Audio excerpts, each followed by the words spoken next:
আমরা যে জিনিসটা ভালোবাসি না, মাঝে মাঝে ভগবান আমাদের সেই জিনিসটার মধ্যেই থাকতে বাধ্য করে।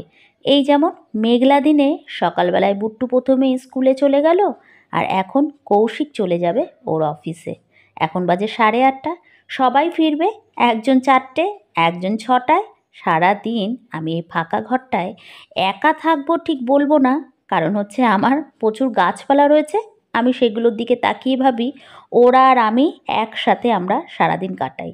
আজকে কিন্তু যে কোনো সময় বৃষ্টি নেমে পড়বে, আর বৃষ্টির সময় না ভীষণভাবে আপনজনদের কথা মনে পড়ে। ছোটবেলা থেকে ঠাকুমা, বাবা, কাকা, মা, 2 দাদা, আমি, আমাদের অনেকগুলো ডগি আর বিড়াল ছানাদের সাথেই আমি বড় হয়েছি। অথচ আজকে দেখো, এই যে 3 জনের ছোট্ট পরিবার, তার মধ্যে আবার সারাদিন 2 জন বেরিয়ে গেলে একাই বাড়িটাতে থাকতে হয়। এখানে ভাষাও নিজের মতন করে বলা যায় না, কোনো বন্ধুবান্ধবও আমার নেই। সারাদিন নিজে কি করব? তোমরা তো দেখতেই পাও, আমি গান গাই, আমি অনেক কিছুই বলি, আর এই ব্লগ বানাই, ভিডিও করি।